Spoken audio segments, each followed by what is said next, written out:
Michael, as every day, we are live. How are you? I feel alive, actually. So it's better than just being alive. How are you doing, Martin? I think you imagine this joke when we first did e-commerce I don't think undercover like 4 or 5 maybe a years long time ago. ago. Yeah, like one of the first you were saying all the time, I feel alive. I'm good. So that's funny.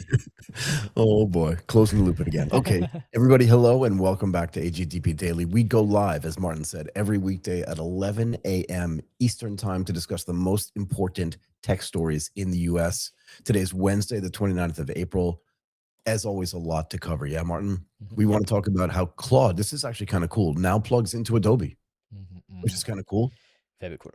OpenAI models are coming to Amazon Bedrock. We'll talk about that. And actually, we'll talk a little bit about what Bedrock itself is for people that may or may not know. And DeepMind, so Google's DeepMind, David Silver just raised $1.1 billion to build a new company, I think valued at $5 billion, Wow. which is amazing. And then later in the show, we'll be joined by Priya Balakrishnan, the SVP Product Marketing at Obsidian Security, to explore the growing security challenges enterprises face as AI agents and SaaS ecosystems expand with focus on supply chain vulnerabilities, integration blind spots, and identity threats. That should also be super cool, Martin. This is a big topic. This is a really big topic. I love to cover this type of thing. So let's go right into it, Michael.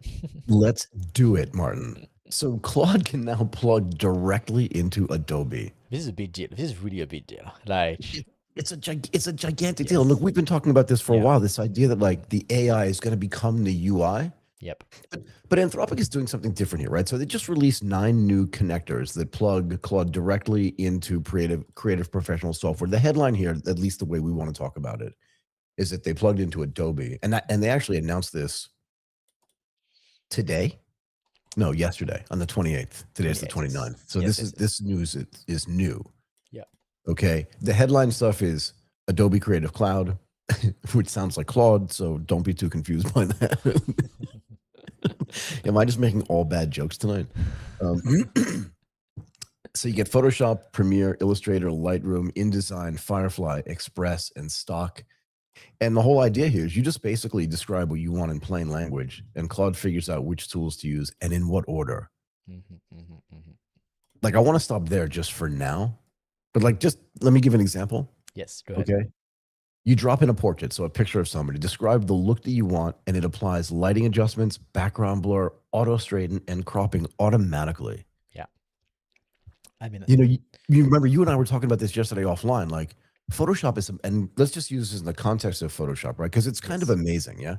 So for somebody like me who's been using Adobe Premiere, Photoshop, and like all the Adobe Creative Suite like for the last 10 years, basically, right?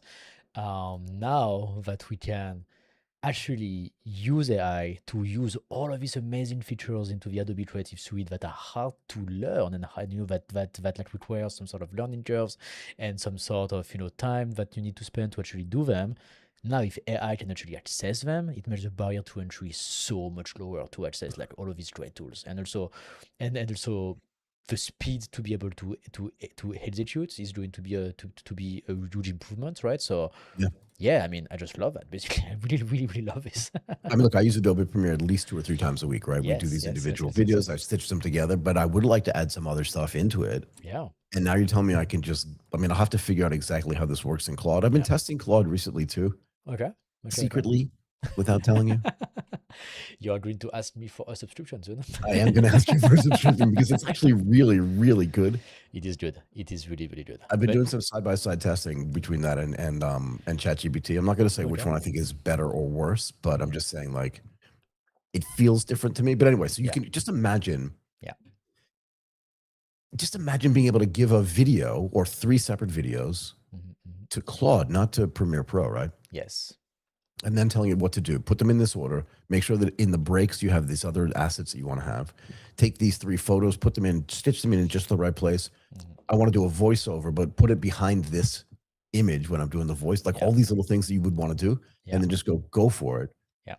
Then you just walk away, and it takes time, So but then it's done. Sorry, go ahead. I really want to try. I really, really want to try. I didn't have the time to try like since the news broke, so I will try to test it for our viewer and let you know next week like how that goes and how it works. And there's also like what is exactly possible, what are the limitations as of today, and this type of stuff. I will try to do that for the audience.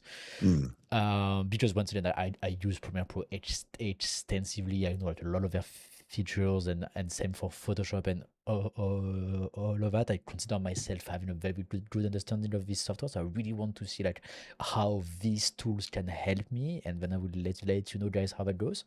But Mitchell, like, do you remember? Like, I think like 2 months ago, I Tell told me. you that I had built this for myself, like that I could have my AI agents that use Claude actually do the editing for us Yeah. in Adobe Premiere. And the way that I've done it was by using the XML file basically of the Premiere Pro project. And this is just like a JSON file, like just like a Like a big JSON file file. Yeah. with Yeah. like Yeah. all the information about your project. So like all the example that you gave, like the voiceover start from here to here, Yep. the video start from here and cut there, and the video one, video two. Like, all of this information is just one big file. Okay, with like just numbers and letters everywhere, and the AI could understand that. And so, which means when I was giving the XML file to my AI agent that runs on Claude, I could tell him to modify this file, and which means the next time I open it into Premiere Pro, all the modifications were done basically. So it could not access Premiere itself, but it could modify the file that Premiere read. So at the Right. end of Right. the day, Right. that was doing pretty much the same thing, right? And I've been able to do a lot of editing this way, right? Like a lot of our latest podcasts have been edited by Claude without the Really, I integration. did not know that. You just tell Yeah, me yeah, this yeah, now. yeah, That's yeah, super yeah. cool. Like also like all the pictures that we are doing on ATP on the podcast is all AI Yeah. that's doing this Yeah. by using Photoshop with my own integration, right? Like without the official integration. Right. So that's why like I have the use case. I know it's super useful, right? I've built it myself and it works like magic. So that's why now that they made it official, I can only imagine that it's gonna be way better, way faster, way better in integrated. And I already use this, so I know the power of that. I think it can be really, really, really cool. Like it can give super powerful tool to way more people and help people like us who already use them to do way more, much faster. So, So, were you using that as well to do some of the shorts that you were building? no, no, no, no, no, But no. now you can, though. Now maybe I can, and maybe now I Now can you make like can. much better shots now, right? I don't know if they'll Because be better, but you yeah, can definitely do it, and and it does different sizes as well. So you can do 16:9 and 9 yeah, by 16, probably at the yes, same time. Yeah. yeah. Actually, that's true. Maybe that's going to fix our problem of the 9 by 16 shots, right? Maybe we can actually use the Premiere Pro integration to do that. Because yeah, I had built my own system using some Python packages because it was easier to do it this way.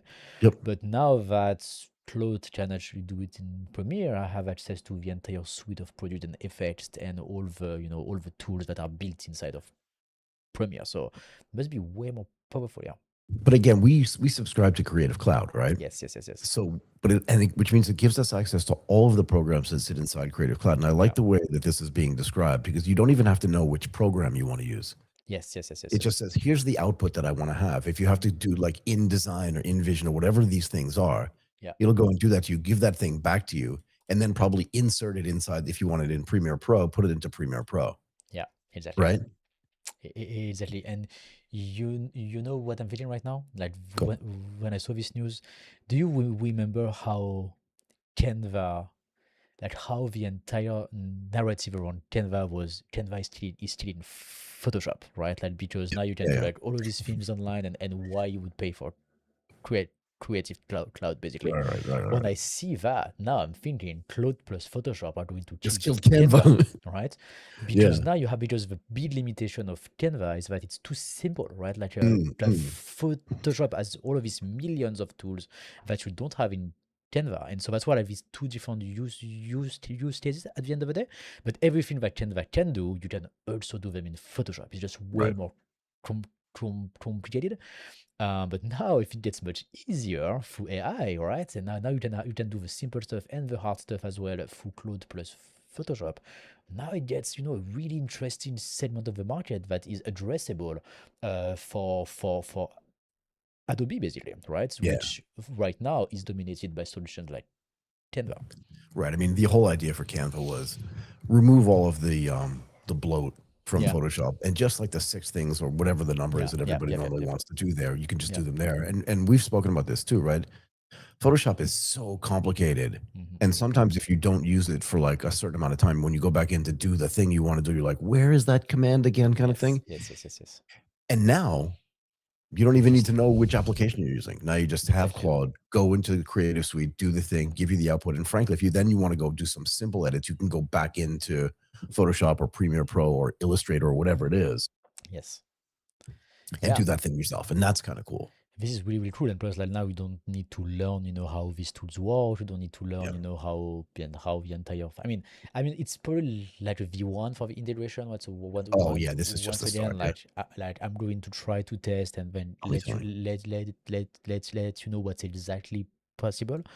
But it definitely shows the direction that they are going into, right? Like Yeah. it looks like now it's also official. My integration was a workaround to make it work, but when you have Anthropic plus Adobe who do this type of things, you can see that they work together to make sure that everything works well with each other, right? And Right. this is what's interesting to me, right? Because now they are going to develop Photoshop, develop Premiere with the integration with Claude in mind, right? And see if tomorrow this opens them a new market, right? Like actually the next move for Adobe would be to launch like $20 per month plan. Right now it's too expensive. It's like $80 per month at least. Right. So it's like a price point where it still makes sense to go to Canva. But if Right. tomorrow Adobe launched like a $9 light version plan, to access the Canva market, Yep. and that includes Claude plus the Adobe feature, Yeah. that would be like a huge great product for the people who buy Canva and CapCut and like all of these other much more simpler software basically. So I'd love to hear from the people from the community, right? To see if Yeah. anybody out there was always thinking like, oh, I'll just use Canva because it's so cheap or it's easier to use and it doesn't have, it only has the functionality that I want. If you would change your mind, and now because you're using Claude anyway to do a bunch of other things, when you're sitting in Claude, if you could just go give this to Photoshop, and you're right, if it's like a $9.99 or $10 a month subscription, would you switch? Yeah. Yep. Yep. Yep. Because then Yep. you Yep. get all the power of Photoshop and Illustrator and InDesign and all this other stuff. Yeah. I think people would switch. Yeah. If you really serious and you really often create images, video editing, or whatever, you want to use the Adobe Creative Suite because that's the best, really, right? Yeah. And Yeah. Yeah. the only reason why you don't use it most of the time is because it's like 4 or 5 times more expensive than any other solution, right? So Right. you go to CapCut, you go to movie that is free on your Mac, right? Right. Because Right. like $80 per month on the Adobe Suite is like close to $1,000 per year, right? It's like a lot Yeah. of It's money, expensive. right? So Yeah. compared to It's mostly for professionals, to be fair, right? People exactly, that are yeah, in Photoshop all day, every yes, day. That's their job. They're just creating the stuff, or they're in Premiere Pro. I mean, yeah, if you think about it, entire movies are edited in Premiere yeah, Pro. They don't care if it's exactly, $1,000 a year for this stuff, right? Because they've super got, cheap, yeah, they're super making cheap, $100 million movie, so nobody cares. yes, yes, yes. But for the But market, yeah, I was going to say, there's something else that's really, there are a few other things that are actually really interesting about this. One, and we'll get to this too, they did 8 other connectors at the same time for other yes, businesses. But I still want to talk about Adobe for a moment because I think there's a follow on. One of the things that I like to talk about, or that you and I like to talk about all the time, is the first order impact of this stuff is interesting. It lets you use Claude with the Adobe Creative Suite. That's just the first order, right? And that's interesting. But the way they did this is interesting too, and it opens up a couple of other questions for me. They built the connector so it works alongside Creative Suite. They're yeah, not trying to get rid of it, yep, right? So they're not trying to disintermediate or disrupt it. They're saying these tools are really good, but there should be an easier way for you to use it. yeah, My guess is they probably partnered with Adobe and said, how sure, can we build this connectivity so that your tools work really well with our stuff? And that's great because they're not saying like we want to kill Adobe. They're saying we want more people to have access to it. We want it to be democratized. We want it to be better. And at some level, maybe we want it to be cheaper as well. Because you're right, Martin. If we have a $9.99 plan or a $10 a month plan, maybe 15 times more people can use it. exactly. So you don't care. But what's the second and third order impact here? Well, Tell me, there's all this talk that AI is gonna just kill SaaS businesses. But imagine if they could sit down with, and I think they're already doing this with Salesforce, but also a bunch of CRM companies and all these other things, Yeah. and just say, we want to do the same thing with your product as well. And because Adobe is not the only company that makes a creative suite, but they do it with Adobe first because it's the biggest and the best, right? They could have done it with Canva. So I think actually they said they have like the affinity by Canva automates repetitive production tests across pro-creative workflows such as batch image adjustment, layer So renaming, and file let's go export. let's go through that in a second, yeah? Yeah, so maybe they do a little bit of thing with Canva as well. Maybe. And maybe the markets are slightly different, but my point here was going to be, there are some really, really big, well-entrenched SaaS companies like SAP, like Salesforce, like all these big companies. And maybe they're working with them. I think we know that they're definitely working with Salesforce to say, use the AI as the interface Yeah. now. Yeah. Here's all this information that you want to put into it. Why is somebody like typing it in, or however you actually do the input? Why not just use Claude to do that as well and Yeah, tell us this exactly what we would need? So maybe it's not going to kill them. Maybe it's actually going to accelerate their growth. and to augment them, right? Like because now as a user, if you can use Adobe plus Claude in a way that works really really well with each other, now you have access to a much better product, right? And Exactly. so that could be the same thing. And you're right, this is like a really interesting first step towards this SaaS plus AI type of offering that we Yep. that we could start creating, right? And yeah, they do that at the scale of Adobe, which is a very large company, right? So it's not like a small test. It's like, okay, they are going to do that at a very large scale, and they could definitely do that with much, much, much more companies. I would just say like maybe one thing here is that Adobe through the Creative Suite, they're doing some real stuff. Like their softwares, like they are really useful. There is some real features inside of them. There's some real workflows. And so if you want to rebuild the entire Photoshop app, it's not going to be like an overnight thing.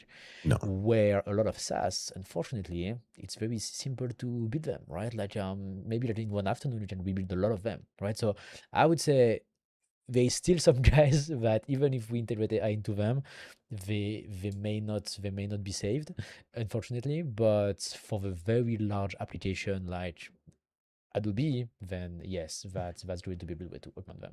So I'm going to make another point. Tell me if you agree with me, disagree with me. For small companies, rewriting SaaS programs, we've already done it for some of the stuff that we use, right? And we've actually spoken to, even last week when we were at Money 2020, some of the companies to whom we were speaking said they were doing the same thing. Yes. But these are small companies.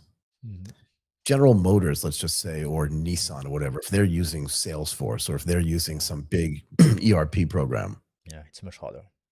It's not just harder, it's just that they're also using the cloud capabilities, right? Yeah. And they don't want to organize that. Like they can rewrite the CRM or whatever the SaaS program is themselves, but now they have to integrate it with whatever their cloud solution is, whereas Salesforce does that for you. Yeah, no, it's true. Yeah. It's all your data is stored there, it's backed up there, there's redundancy. If the server, again, because of CDNs, if the server in Palo Alto goes down, the one in Tokyo is up and all this other stuff, or you don't want to have to rebuild that. And for small companies, sure. Yeah. Because you're doing a lot of stuff locally. But big companies are doing this stuff globally. Yeah. And they're using all the cloud capabilities of these big SaaS platforms, and they don't want to rewrite that. Yeah. They don't want to rewrite that. So like the migration from one system to another one is really, really hard, right? And Oh my God, all that data, yeah. And the bigger you are, the harder migration is, right? Yeah. And Yeah, so if you build something, you migrate to it, and then it doesn't work, then the risk that you have to do another migration to go back, right? Yeah, So nightmare. actually, when you plan this type of tech improvement, let's say, right, you actually need to factor the risk of actually having to go back, right?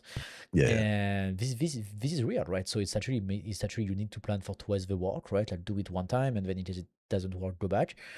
And so it's a big plan. It's a big plan, right? And for a company that use Salesforce, for example, it means that, for example, I don't know, they have like thousands of salespeople all around the world.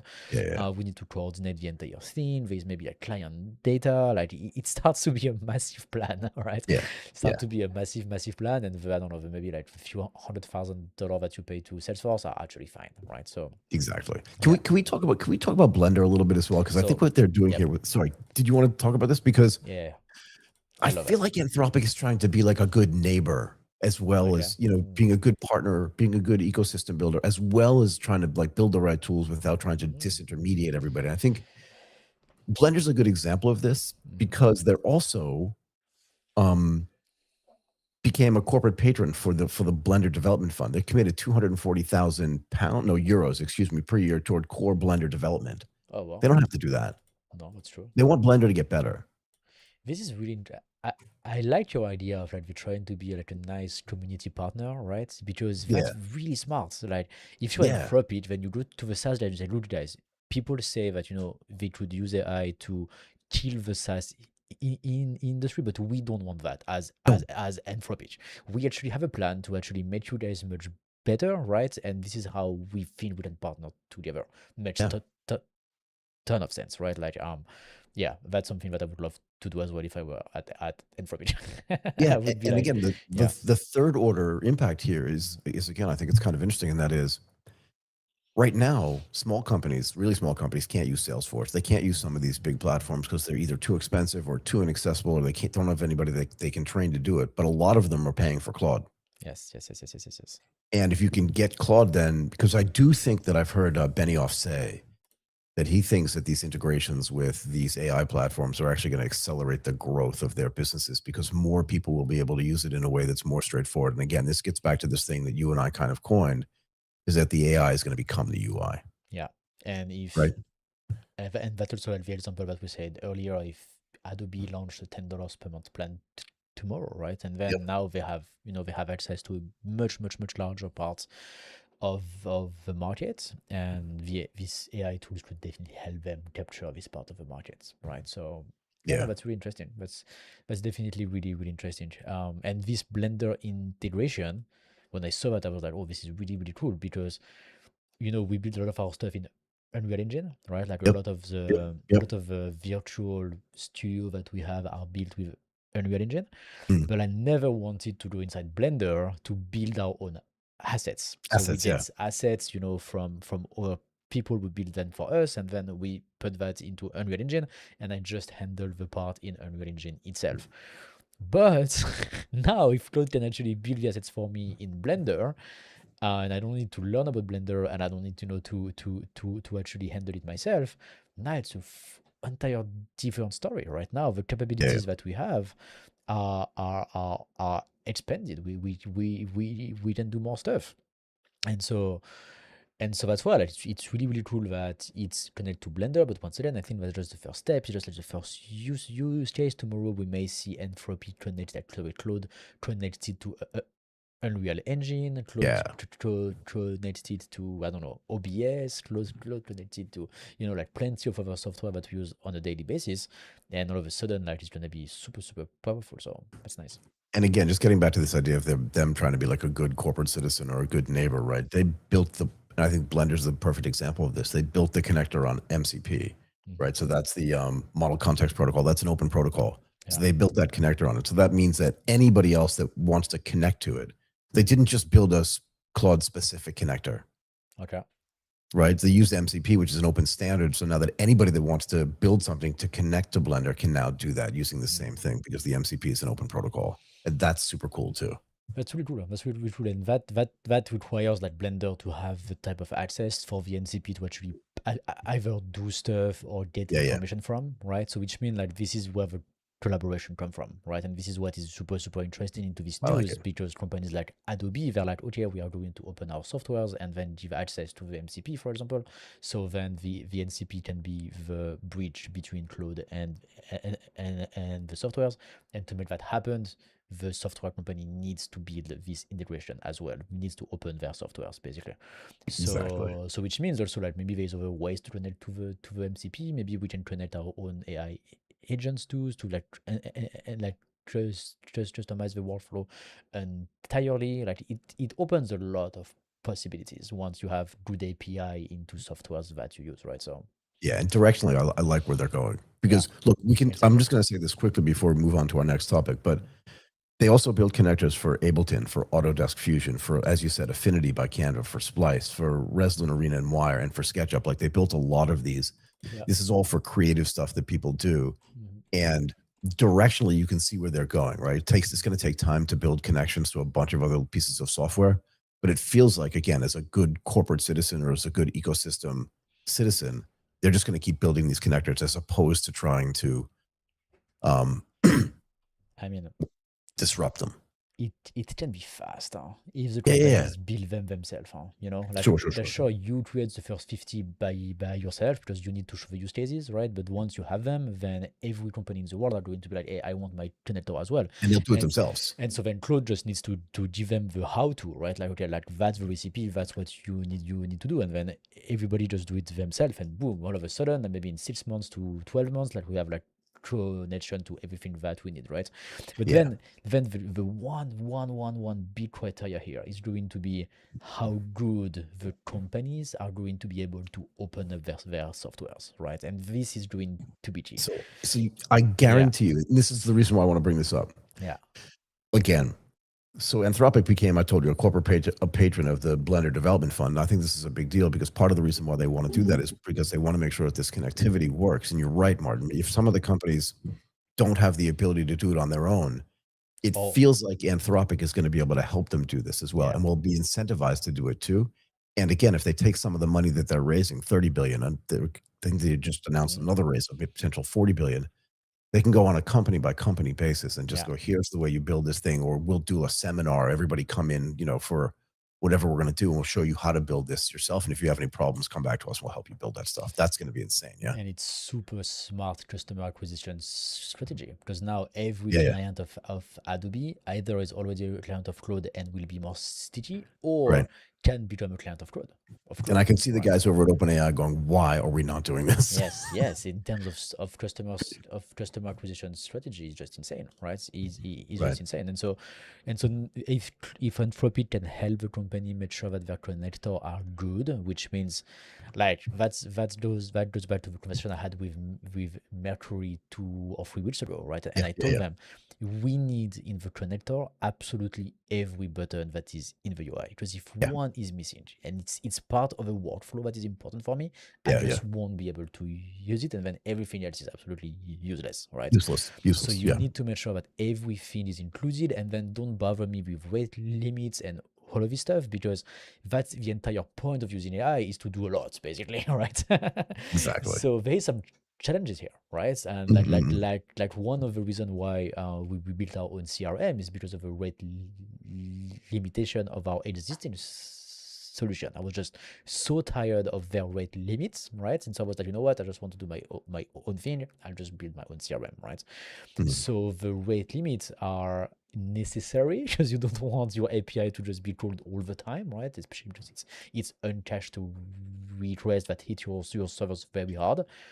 But you really you should not have them, because then it completely limits the usefulness of the AI agent. So that's like a real challenge, I think, for these companies to be able to do that. But it's going to be necessary to have this proper way of thinking to make sure when you open it, it's actually really useful, and you can actually do things at scale, right? Exactly. And then it can be fully integrated into workflows.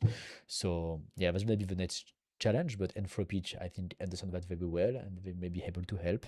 And if it goes into that direction, it's going to be super interesting for us users. I love the directionality here. Yes, definitely cool. Okay, let's talk about Amazon. Let's talk about Amazon. And it's kind of switching gears, right? Because OpenAI models are now coming to Amazon Bedrock. And I think the first thing we need, do you know what Bedrock is, or should I just explain that to everybody? I think you should explain that to everybody. Let's do it.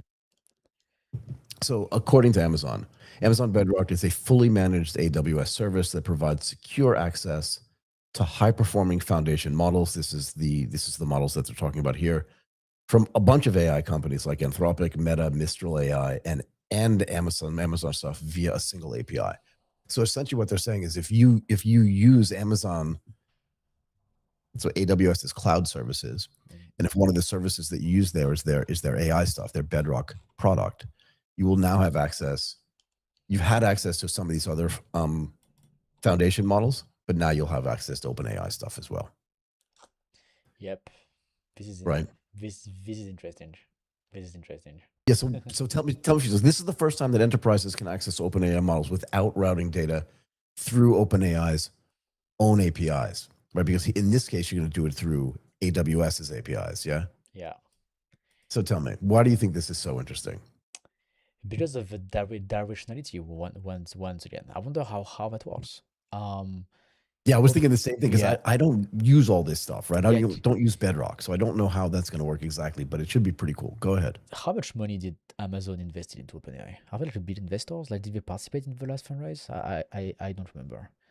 They Um, did. They did. Give me a second. they I did, can tell right? you. Yeah. Okay. So while you search, what I'm thinking here is that OpenAI doesn't have their own data center, so they need to use Microsoft, Amazon, and this type of companies to host their model. Yep. And because the model is already there, like, why don't we just like provide that Do to it our there. clients Yeah. directly, right? So Like, $50 billion, up to $50 billion. They have an okay, option to invest up to 50 in the most recent round. Yeah. yeah, and so that's probably the type of deal that they did with everybody, which is like, we give Yeah. you Yeah. 10 billion, and then if you spend enough money with us, then we just keep investing until Right. We give 2030, you money. You right? give us money Yeah, back by yeah, giving us and then whatever. But yeah. Yeah. Yeah. and then we just do something like that. So I think from a tech standpoint, I think this is where it makes sense, because yeah, if OpenAI models run on Amazon anyway, then Amazon might have find a way to actually, like, just force them basically to be able to give them direct to consumer, right?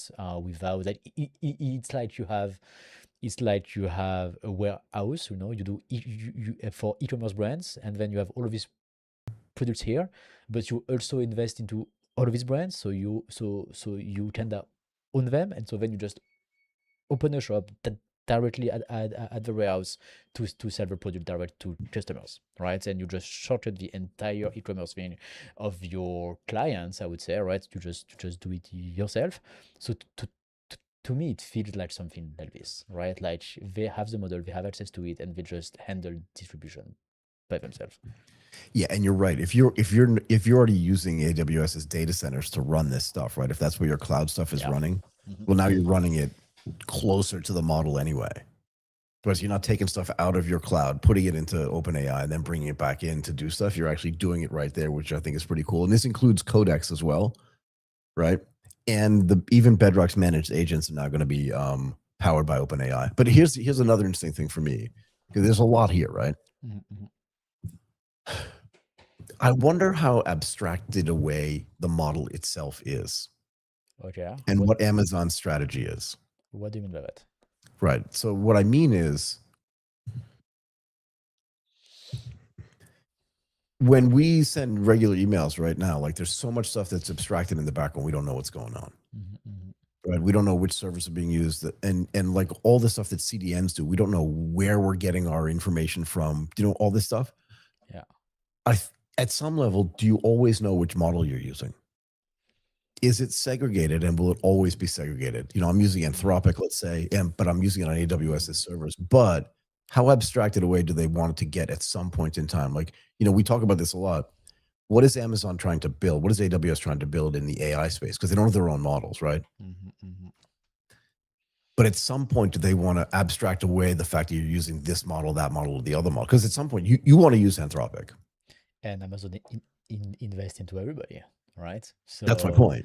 That's the and other point I was going to make, right? So they invest yeah, in OpenAI, they yeah, invest in yeah, Anthropic, yeah. they invest in everybody. Why would they care which model you're using? And plus, like, AWS already know how to distribute other people's products, right? Like, because that's the Exactly. entire point of the AWS platform, right? You can access tons of other people, product through the AWS dashboard hosted on the AWS infrastructure, right? And Right. we use AWS as a proxy, but every cloud provider does the same thing, right? So Mm. for the companies themselves, they use these cloud providers also has a distribution mechanism, right? And Yeah, yeah. AWS already know how to do that very well. They are already very well organized to provide this type of offering.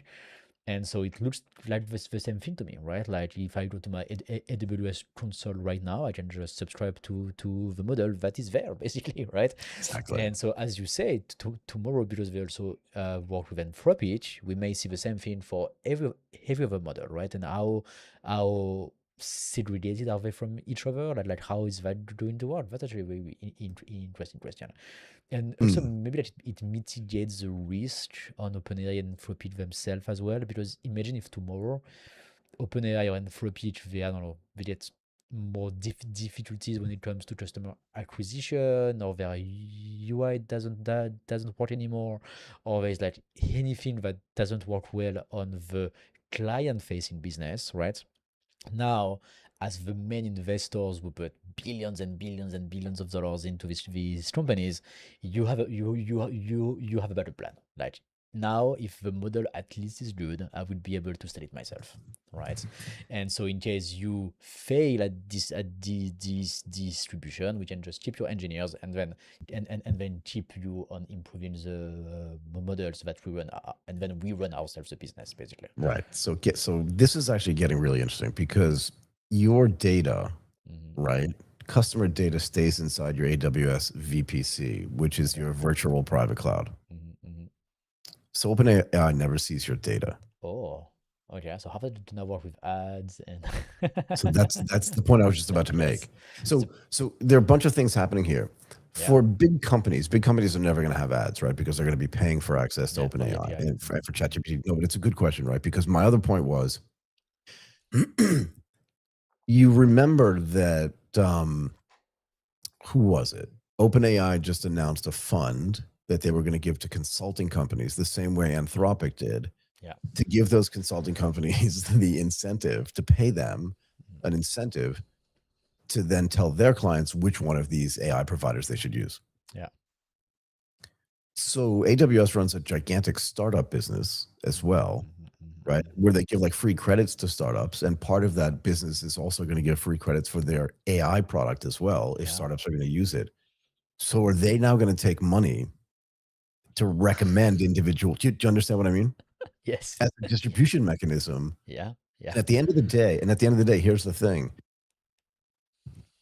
According to the stuff that I've read here, AWS is going to own the customer relationship. So when you have a Yeah. problem, you have to call AWS support, not Oh OpenAI wow. support. This is a So big deal. This is a big deal. Like it's they like hold this they is hold my the point. data, they hold just the Go ahead. customer relationship. That's a big deal. That's a big deal. Right, because again, in the old days, yesterday, if you were using ChatGPT or OpenAI, you just call OpenAI or chat Yeah. with them. Yeah. But now you're again, this is what I mean with this abstraction. How far away are you from the product now, where now you're calling AWS customer support and not OpenAI's customer support? And it's Yeah. probably the same thing for Anthropic as well. So where does the leverage sit? And this is maybe one of the reasons why all these companies are trying to build their own cloud businesses as well. Mm. This Because then, is go ahead. This is such a weird situation where everybody invests into everybody and everybody tries to compete with everybody. Right. It's like, I'm investing in you, but I want to kill you. Exactly. I'll take your money for now and I'll drive my cloud business onto your cloud, whether it's Azure or Google Exactly. Cloud or AWS. But at the end of the day, I want to build my own data center so I don't have to deal with you and your bunch of wise guys. And I can own the client relationship myself, so I can take all that business away from you. And I think this Yeah. is one of the reasons why companies like Anthropic, companies like AWS, companies, sorry, like OpenAI, but also don't forget, we're not talking at all about NVIDIA here, but NVIDIA is also trying to build their own AI-enabled and AI-enhanced data centers using their own chips and some other CPUs, so they can control that too. So what's happening in this ecosystem is actually pretty amazing, right? Because they want to take that business away from AWS's cloud because they want to own that customer relationship themselves. Yeah. Which really sounds to me like a backup plan or the beginning of a B plan, basically, in case the A plan, which is making OpenAI successful, fails. Yeah, Because, exactly. With what yeah, with the existing infrastructure that's there yes, now, with the yes, long-term plan of going, I'm going to put my own data centers in yeah, space or whatever it is. yes. I'm going to build my own infrastructure. Go ahead. As long as I can run the model and the models are good, but we don't know what's gonna happen to the rest of the business, and we put a lot of money into it, so we need to secure like some stuff for ourselves as well, right? I don't know if how it works for the other integration that are on AWS. Is it the same thing? Do they share the data with the partner? Does the partner get access to the clients? If you guys know in the chat, let us know. I'm really curious about how it works with the other. But my hunch is when you use Grafana, I'm pretty sure Grafana is on the AWS platform as well. Let me just double check quickly.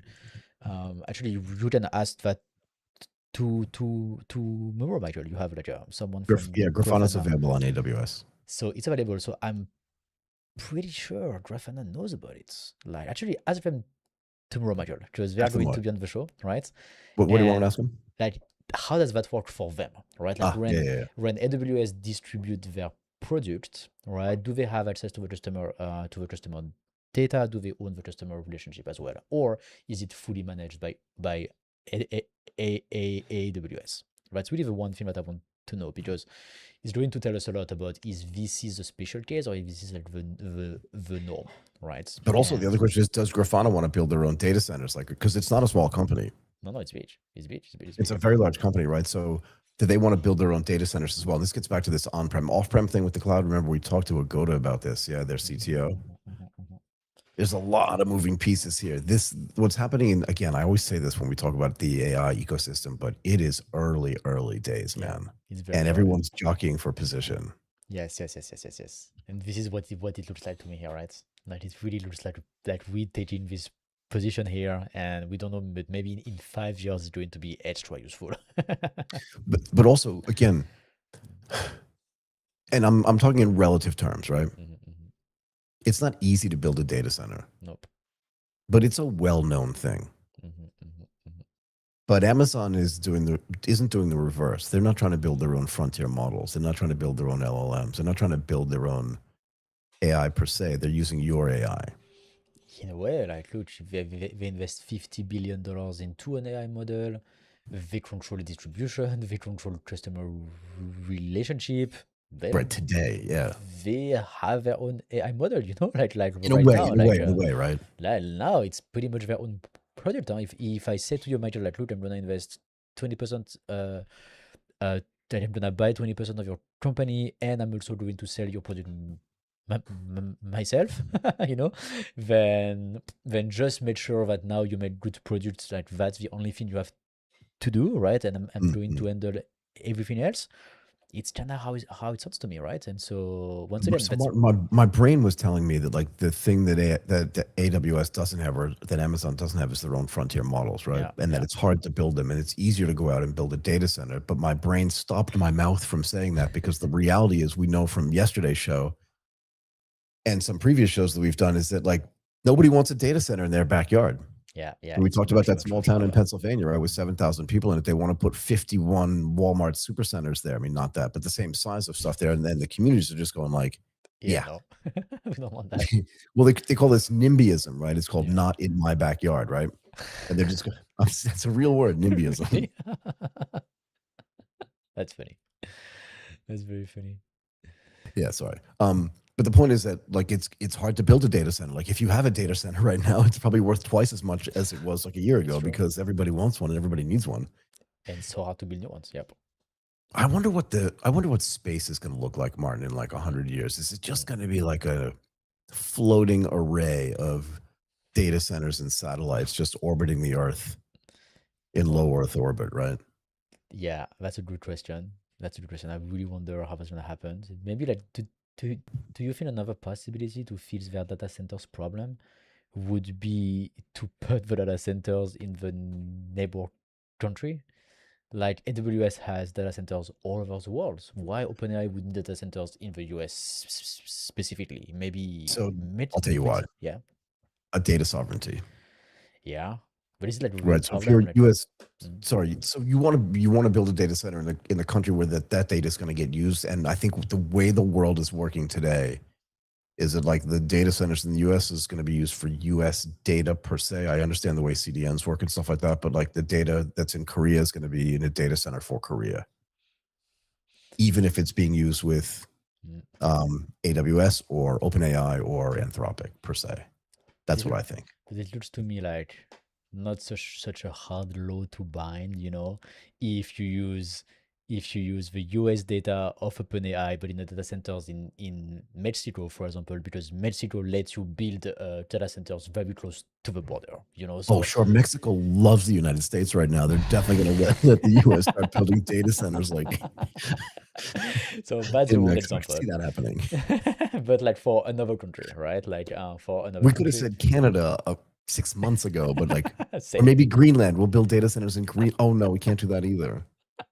But I Okay. understand the point. Yeah, at some point stuff's gonna go back to normal, and yeah, you'll be able to build data centers in other countries where they're Yep. much more flexible around their zoning Yeah, laws. Yeah, and plus like all of a sudden they can come up with tons of money, right? And there's a country somewhere who's going to say yes, like we want the jobs, we want the money, we want all of these things, right? And we are just going to put you there where it's going to work. And it feels to me that could be also like a possibility. So, but yeah, let's see how it goes.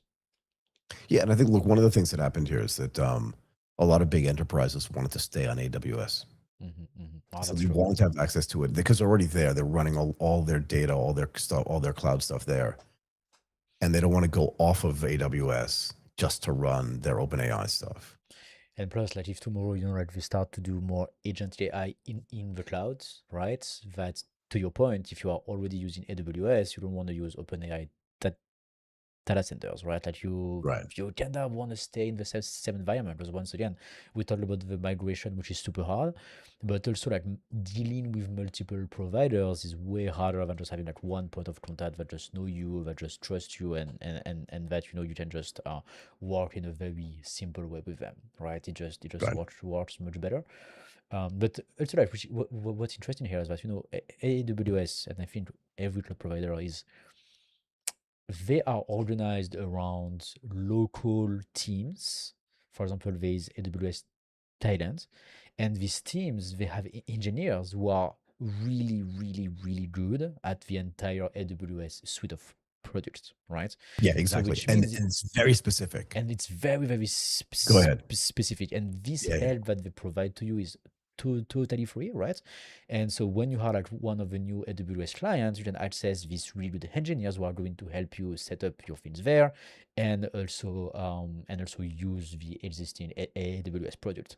So that's people on the ground. Those are people that are local, close to you, worldwide, right? That can actually help you implement the tech.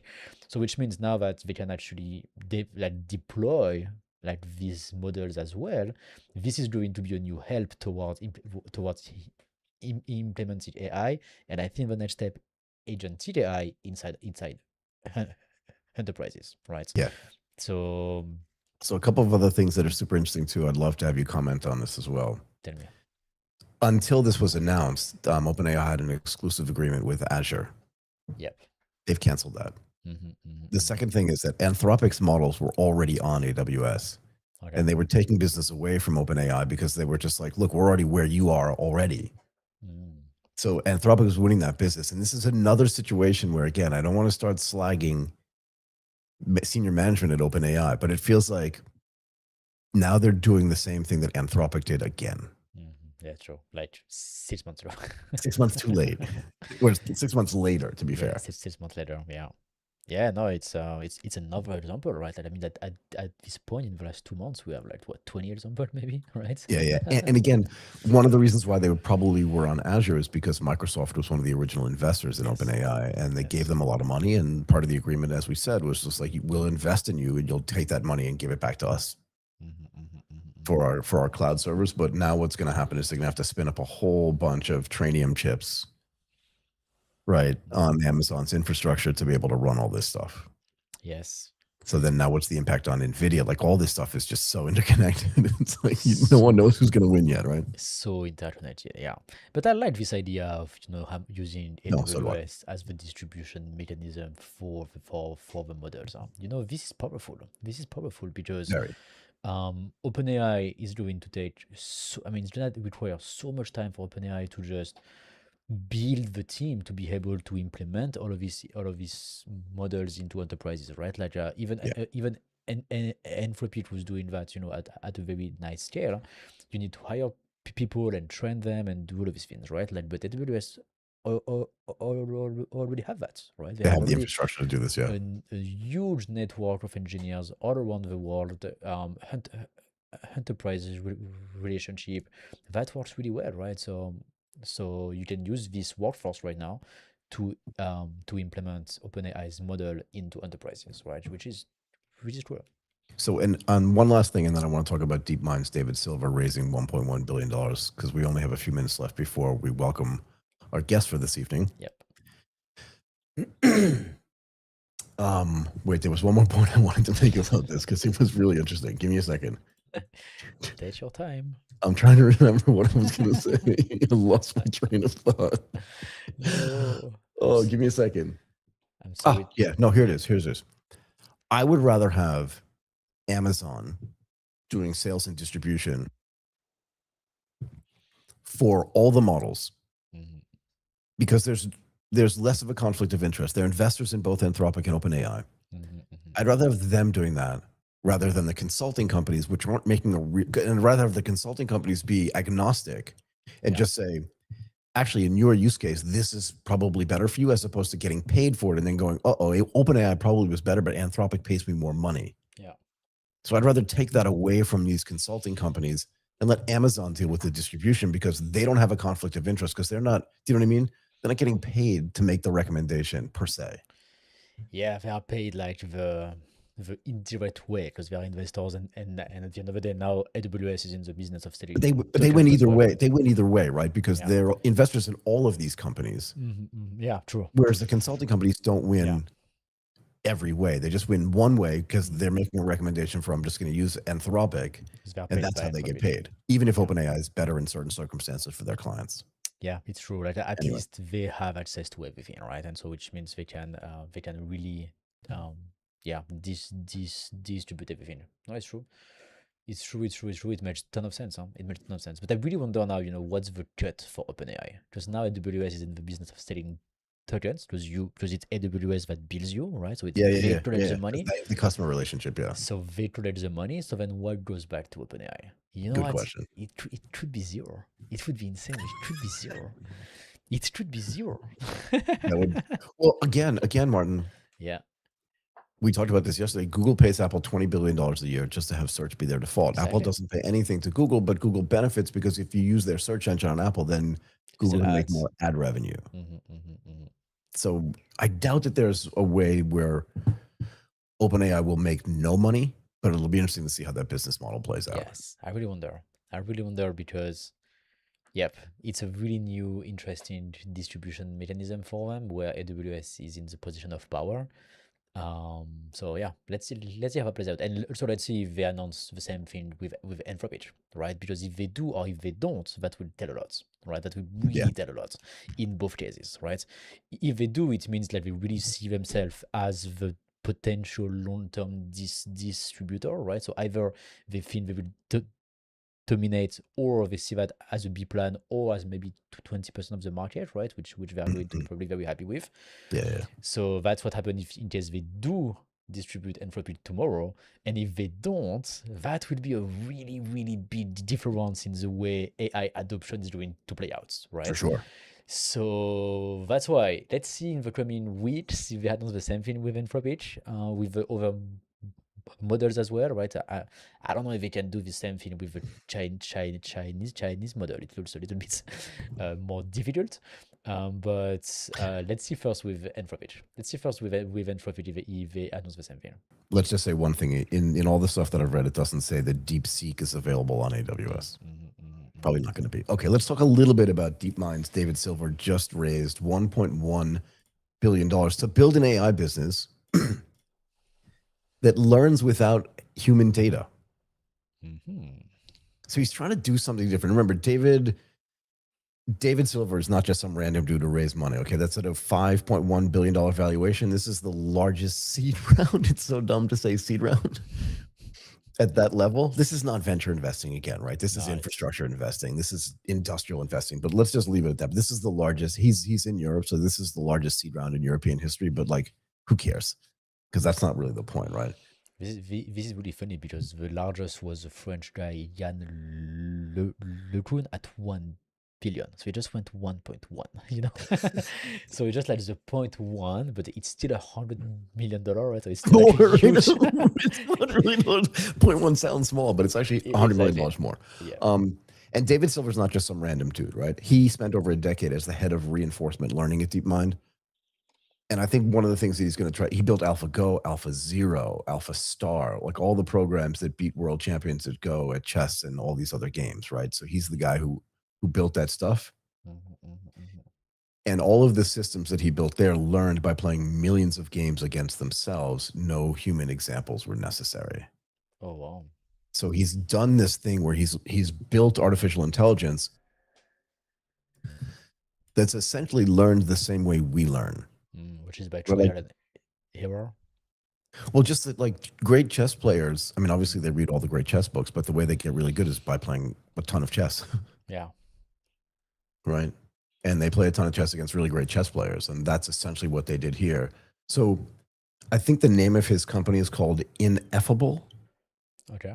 And he's saying that he wants to build a super learner, an AI that discovers knowledge purely from its own experience. Oh wow. And the key difference from today's AI is that current models like ChatGPT train on massive amounts of human written text and data. And Silver's approach, and this is what he did for 10 years at DeepMind. It uses reinforcement learning in simulated environments, bypassing human data entirely, which in a way, I don't want to say it's better for us, but it's not as intrusive, right? Because Yep. it's not tracking you. Yeah, it's not. It's not learning. It's not learning off of you. You're not the product. You're not the product. Yep. What I find interesting here is that there are other people who are building models another way, right? So this is another way to build models, right? I like this. Jan LeCun as well, through his company, is also believing in another way to build AI models, right? So right now we start to see other people who raise crazy amount of money. So there is and plus like very smart people who were into AI for the last 10 years, right? So it's not just someone who just discovers something, right? No, it's people who have been working on AI a lot and they are like, hey, we can probably build a model a different way and we believe it's going to work better, right? And so this is really, really interesting because that's new, right? And we don't see the output yet. Maybe we will see it. Maybe we will see it soon. Yeah, But and look, Martin, one of the things that I've always said about learning, right, is that you don't learn how to drive a car by reading the manual. yeah, yep. You learn how to drive a car by getting behind the wheel and having somebody sit in the car with you and teach you how to do it, like what the pedals do, what the steering wheel does, how to go faster, how to turn on the windshield wipers, how to turn on the blinkers, all this kind of stuff. Yep. And that's essentially what he's doing here at scale. The way to learn is to learn it and do it a thousand, a million, a billion times at scale and then get better at it. It's the same way. Look, my brother was a neurosurgeon, and you have to do like 3 or 4 years of residency, work with other doctors to see actually how you do neurosurgery before they let you just like out in the wild doing it. And if you're not good at your residency, Yeah, it's true. you can't go be a surgeon. It's true. It's true. It's true. You have to learn. You have to practice. You have to get experience, right? And all of these things. So yeah, no, I'm really curious to see where this is going. You know, how this is going to work. Yeah. And this is one of the points that you and I have been making for a while now, right? Like, since we're at the beginning of this, is an LLM actually the best way to do artificial intelligence? Yeah. And at some point, if you want to create AGI, so artificial general intelligence, you want to build something that learns, not something that already has all the knowledge. Do you know what I mean? Yeah. It's different, right? Yeah, Because having all the knowledge and learning are two completely different things. completely different things. And so maybe that's why, you know, like we need fine tuning and we can't really fine tune, you know, the existing codex model or all of these different things because Right. they are just not built the way that would make it possible, right? Yep. And so maybe like with these new ways of building models, it will make them able to learn, right? And then maybe like all of a sudden it's going to become more efficient to customize, to know you, to create your own workflows and all of these things. So that's really interesting. I really want to see what they believe in, right? Because this guy definitely believe that it can work, right? I really wonder why and if they really believe it can be better than the way we have AI models right now. And one more thing, Martin. I was reading an article yesterday, the day before. A guy wrote this whole thing about how automating coding is bad for coding in the future. Okay. And the example he gave was all the entire military industrial complex like stopped building a bunch of weaponry because they just didn't need it because the stockpiles were so high. But now that they're getting lower and lower and lower, the people that actually know how to build that stuff don't exist anymore. Yeah, all the supply chain and all of this thing, right? Like It doesn't exist anymore. So rebuilding that's going to be impossible. He was making the same point about software engineering. Okay. I'll try to find this article again, but it was really thought provoking. Okay, tell me.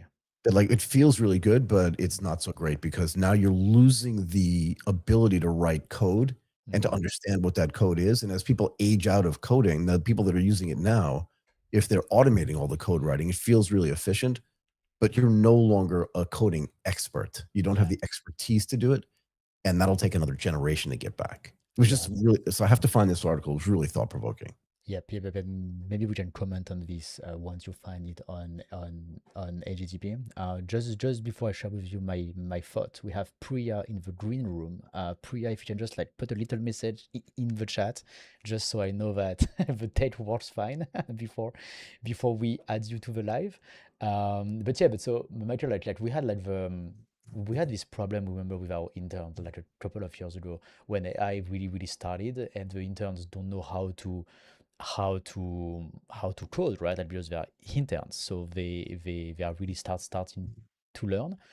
And the problem when they were using AI at this stage, when the AI couldn't make like do the work because the interns didn't know how to make it work, at the end of the day they just couldn't do anything, right? And so that really was the question of like, okay, if you don't have the skills from the get-go, and then you don't learn them because AI is going to do things for you, right? Then in a couple of years, right? Then if you really don't build any skills at the end of the day, right? And so to your point, it's maybe a really bad idea, right? So yep. So I completely agree with you, Michael. You should find this article. I'm looking at it. I probably won't be able to find it before the show is over tonight, but I will do the hard work and try to find this. Super. Let me just double check if everything is fine with Priya. Okay. And then we can add her to the chat. Okay. I think we're good.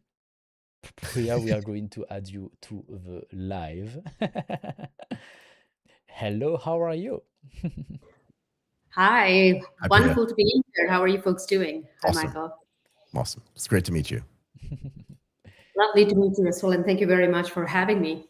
It's my complete pleasure. I love the jacket that you're wearing. Super nice. Of course, I have to talk about Obsidian and wear a jacket about Obsidian. There's nothing better than a branded jacket. And I always ask, like, how can I get one? Who do I have to pay off to get one of these things? But I'm just kidding. It's okay. Excellent. Well, I'm in marketing, so very happy to send one to you after the podcast. Fair enough. We will have to write in every episode then after that, Michael. Exactly. Okay, great. So I will let you guys do it and have a great conversation. See you tomorrow, everyone. Okay, Martin. Thank you. So Priya, again, thank you so much for doing this. We wanted to have you on the show to talk about the growing security challenges that enterprises face, right, as AI agents and SaaS ecosystems expand. Hopefully that's a topic that you're happy to talk about. But before we do that, maybe you can tell us just a little bit about Obsidian security so people can have a little bit of context, yeah?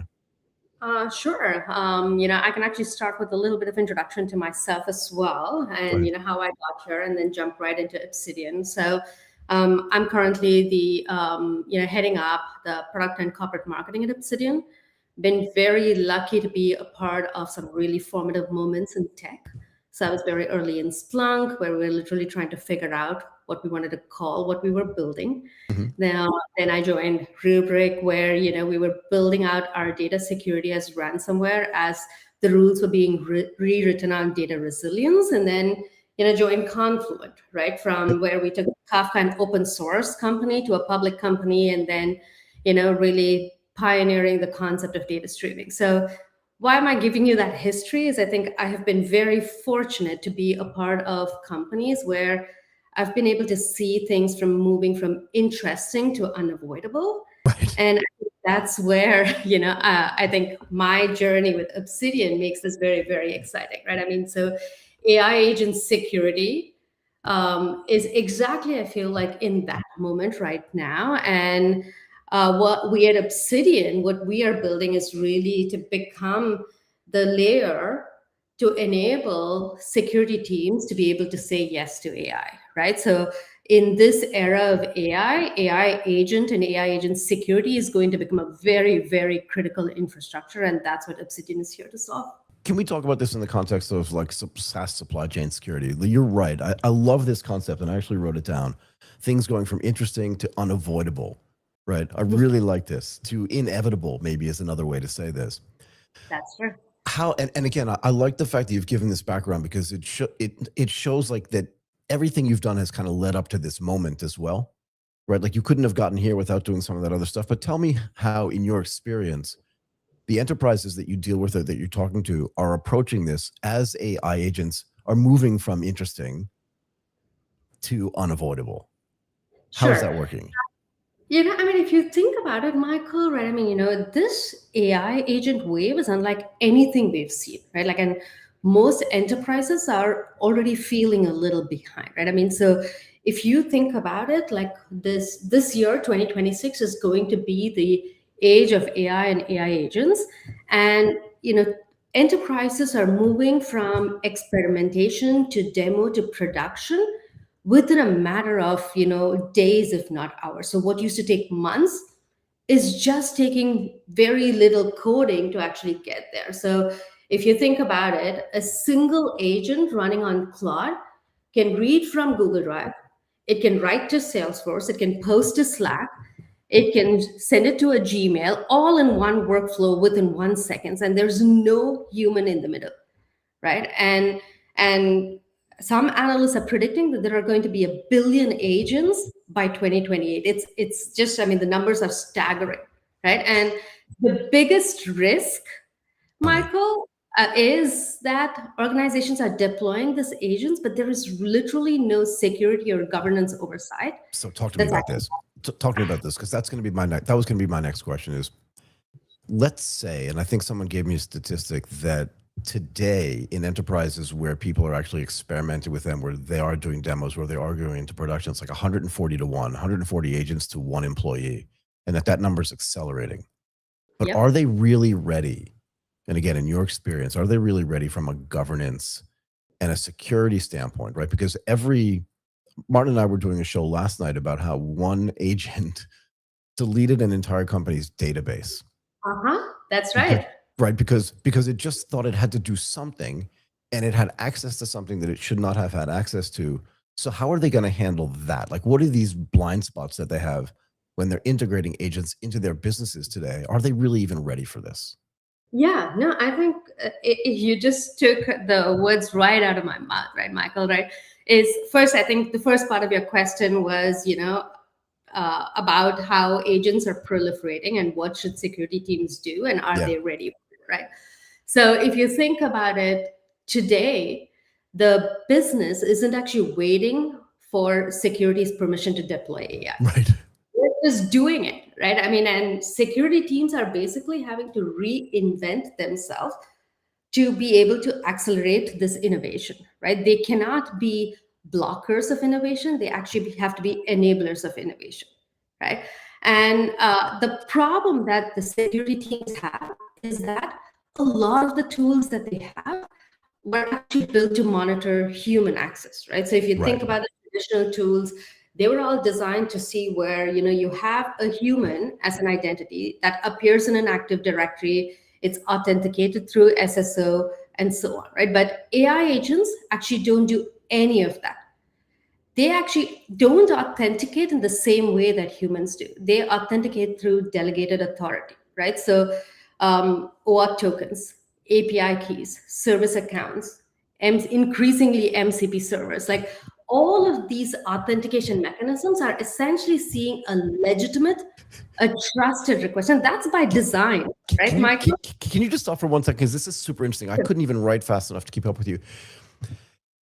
This is because I think it's actually really important to note this, right?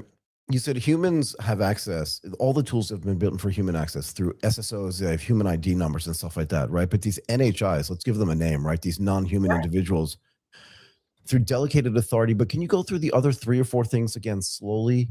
tokens, Yeah, you said, right? But the only reason why is because I want to say that all of those things that you just mentioned didn't exist like 3 or 4 months ago. yeah, you're absolutely spot on, So right? how could you even have a security infrastructure built to handle them when those things didn't exist? Go ahead. I'm sorry. I'll talk to you about it, right? I mean, so Please. I talked about OAuth tokens, Yep. and I talked about service accounts and API keys, right? You Yep. talked about the example of how a travel company's AI agent basically deleted the entire database in 9 seconds, right? Not because it was a breach, it's not because it was an attack, but the agent had access to a key and permissions to act on it with full speed and Right. in place to stop it before that damage was done. Right? Right. Like Just literally, said, you've given me a task to do, and the only way I can do this is by getting rid of this other thing. But I don't even know what getting rid of that other thing does, but I'm going to do it anyway. Oh no. that's right. Yeah. Your database is gone. Go ahead. And we saw the other end of the spectrum with some of our customers where, like one agent, its only task was to be able to deploy something in Git, right? So it took that task in its reality. Normal workflow, that task was blocked. But then what happened was it found this kind of break glass privilege. So it took that permission and token and said, you know what, I'm just going to go ahead and approve it and put it into Git, and it was in production, right? So we're seeing these scenarios play out over and over again because a lot of the time what's happening is enterprises want to move fast. So they're often over permissioned, or they find these keys, these OAuth keys or API keys, and they're over permissioned because everyone who's building it, now everyone's a citizen developer and everyone is an engineer.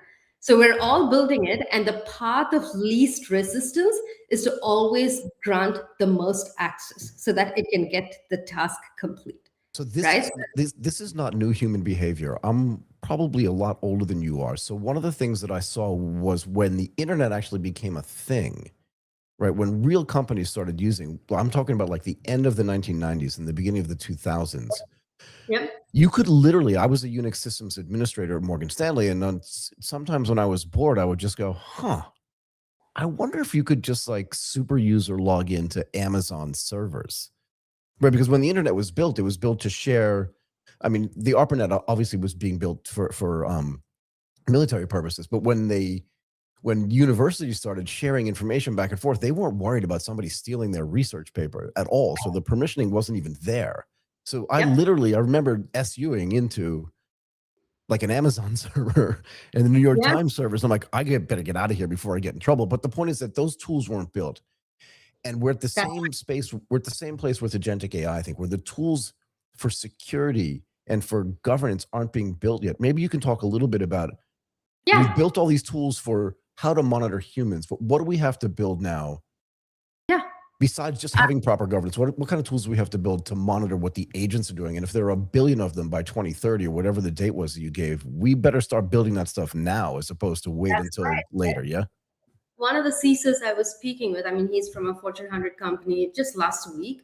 I think he put it really, really well, right? He said, I think the combination of valid access plus autonomous, non-deterministic behavior is this kind of exposure that we're simply not designed to handle today, right? So to answer the question on what you need from a tooling perspective, you actually need to know not just what agents exist, you need to know what tokens exist, what permissions exist, know what applications it touches. You have to know what it's accessing, how it acts, and not how you expect it to act, but actually how it is actually in reality acting. Exactly. Right? And you can't have a tool that just does one thing on one side. You need to know it end to end, right? So what I mean by that is a lot of vendors tend to start with like, hey, I'm going to provide you visibility into AI agents. They start from the AI agent inward, right? But that alone is insufficient because an agent is accessing third-party applications. So you also need to understand what it is actually accessing and what it is doing inside those applications, right? So you need that agent side visibility as well as that application side visibility. And you need to be able to enforce rules, enforce policies at the time of execution across this entire stack, agent to application. application. Yeah, and you need to have those policies as well. Like you know what I mean? Because a lot of these companies don't. Can I share a story with you? Yeah. Because you use this term and I loved it. Everybody's like a citizen developer now, right? Because if you have access to Claude Code or Codex, Martin was telling a story about one of his friends that works at a small startup and that the salespeople were just starting to build features. Yes. Because their clients were telling them, I need this thing, that thing, and the other thing, and they were just starting to build them themselves. But if you can extrapolate that forward and say that everybody's a citizen agent developer, I just don't understand like how you get control of this stuff, particularly if they give their agents privileged access. Like, how do you manage the access that an agent has if somebody who's sitting at their desk and isn't meant to be spinning up an agent does it anyway? Yeah, I think that's actually, that's the biggest worry for most CISOs right now. It's not this kind of like very sophisticated attack that is going to happen on AI agents. It's these Right. mundane ones, right? Like someone is sitting there developing something on a Tuesday afternoon, and they're like sharing it org-wide, and then suddenly everyone's forgotten about it. That person has left the organization, and you have an agent that's sitting there that no one knows who built it or what it actually is, right? And so to answer your question, like how do you do that? I think that's what, at Obsidian, we're trying to help solve as well, right? So what we want to build is kind of this, this control plane that sits on both sides, the agent side as well as the application side in a meaningful way. So let me talk to you a little bit about that, right? So Please. what I mean by that is, what we're doing at Obsidian is we continuously map what the agent is doing across every third-party application, right? What MCP server it invokes, what LLMs it runs on, what's the OAuth token or the API key it carries, what applications it's actually reaching, what data it is touching, and then how is it actually acting, right? I mean, what we've observed within our own data is oftentimes than not, these agents are over permissioned by 90%. They may only need permissions to do things on 4 applications. Right. They now have access to 20 applications, right? So we are able to map all of that from the agent side all the way to the application side, and then correlate all of that information into a live picture of what that agent's blast radius is going to look like. So I feel like the bit is flipped, and tell me where I'm wrong here. I just had this thought. As you said, most of the tools that have been built to monitor what humans are doing. And the security has been built to protect against what humans could potentially do. Right. I know that when I was at Morgan Stanley and Goldman Sachs, I didn't have access to like everybody else's database, to everybody else's trading system, to anything. But I couldn't also spin up an agent at any time I wanted. And the other thing is, I feel like if I have access to build an agent whenever I want, I could build 5 of them, I could build 50 of them. But in a way, to me, and I've had this conversation before, but I'm curious what you think about this. It would be like me hiring 50 people and not going to human resource. Do you know what I mean? And they don't have any company IDs. They don't have to get into the office. I just spin them up and have them do my job or do what I think my job is. And you're right, because I've never had to worry as an employee. I didn't give myself permission. I couldn't do it. So how come I can give my agent permission to do things at all? Like, I think this whole process has to be like reworked from the beginning, but there's a lot of moving pieces here. There's a lot of pressure I hear, at least from the enterprises to whom I'm speaking, from the board of directors going, what are we doing in AI? What are we doing in agentic AI? Why are we not moving fast enough? And then on the flip side is, can we build the security stuff fast enough to keep up with that pace? Yeah. No, I 100% agree with you, right? I mean, we are in this, that's why this whole space is very interesting for me and why I joined Michael, which is, I think we are in this phase where I think every CISO is trying to figure this out. Like last week, we were in a conversation with a couple of CISOs, like, from T-Mobile and Cisco, and they were talking about like how, they are trying to gain control about their agent deployments, like how they're giving certain control for certain teams to be able to move fast with some, so that, they're not becoming a barrier. But if it touches other systems and it touches other things, how do they actually gain control?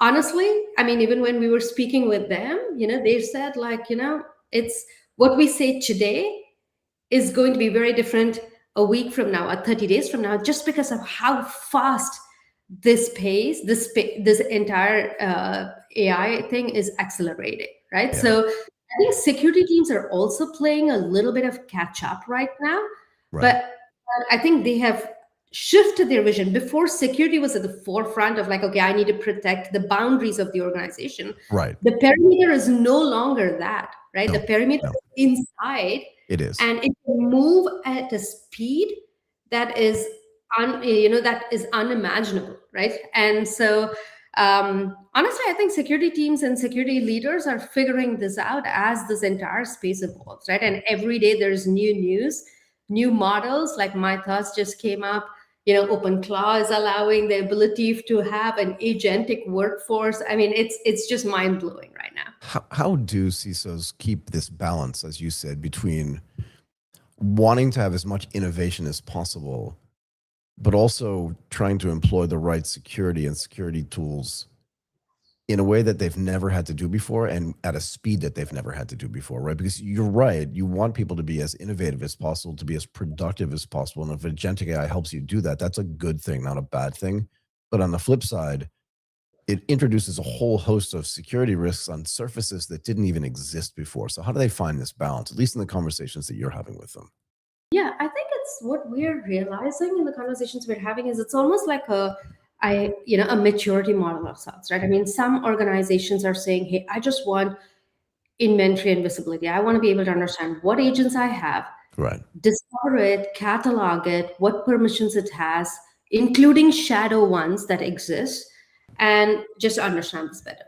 Then the second stage of that maturity is how do I control them, right? How do I enforce guardrails at runtime before that agent exposes the data, before it misuses this configuration, right? Right. But I think as organizations grow in that maturity, then it is like identity resolution, right? Now, who's running them, right? I mean, I could create an agent and then share it with you, Michael, because I think I just want to improve agility and productivity. Right. But now suddenly you have access to everything that I have access to. Right. And before I didn't. Even though you may not have, exactly, right? So that resolution, who's authoring them and who's running them and mapping that, and what are they accessing, I think is the next level of maturity. And then I think where organizations need to go, this is the agent side and app side, is really start understanding, okay, what can they access? How do I map the permissions? What are the connected applications? The supply chain that you talked about, right? What are the risks that are happening within organizations? And then how do I kind of create these fine-grained controls at runtime, right? I mean, like very, very simple example I'll give you. Like we were working with one extremely large customer, seems very simple. They had an agent. It was a task workflow agent, created on N8N. And it was like, hey, go access Google Files, like automate certain tasks, right? Now, if you think about it normally, like, that Google file had like, certain PCI sensitive data. Yep. But they all had labels, which was perfect. But those labels are built for human workflows, right? The agent goes, it reads that data, it starts enumerating all the folders, reads all of the files, takes those files, shares it in Slack, puts it in email, and shares it worldwide. Oh my God. So what you need, that's what I mean by like, you need the app side enforcement. You could have avoided it if you had agent side and app side context, and then you need to be able to enforce it at execution time. So that's the last layer of, I think, kind of dynamic enforcement that needs to happen with complete context, right? So I think to answer your question, it's a maturity path that organizations have to take and figure out, okay, how do I solve for today, but also future proof as I kind of do that deployment moving forward. So this is the last question I want to ask you. And I want to phrase it the right way, because you said a few moments ago, we don't even know, like the stuff we're talking about today or the stuff we're building today may not even be not relevant, but enough a month from now or 2 months from now, just because things are moving so fast and because everything is so new. But if you look forward really, not really far ahead, but like a year ahead or a year and a half ahead, what does that maturity path look like? And what does a mature institution look like when they're implementing these security tools? Just in general terms, right? Not with exact tools that they're using, but what does it look like to you? And then I'll let you go.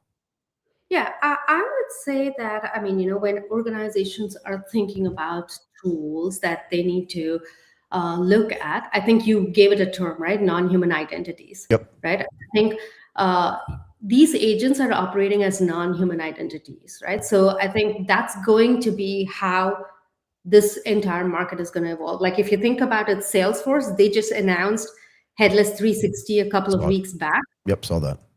essentially acknowledging the fact that non-human identities are going to be the primary access vector into these SaaS and third-party applications, right? So Yep. with that being the case, I think that is what organizations need to think about, right? How do I build a security and governance infrastructure that will allow me to monitor non-human identities across its entire, what do I say, across its entire path, right, that it takes, and across the entire blast radius that it can have access to. They may not be there today trying to solve that problem, depending on the maturity that we talked about. But if they're not thinking agent context and app context, I think that's a very incomplete way of looking at security and governance. Got it. Okay, Priya, thank you so much for taking the time and coming and doing this today. I really appreciate it. You were awesome. Wonderful. Well, thank you very much for having me, Michael. Hope to chat with you soon. Take care. My Have a complete great day. pleasure. Bye-bye.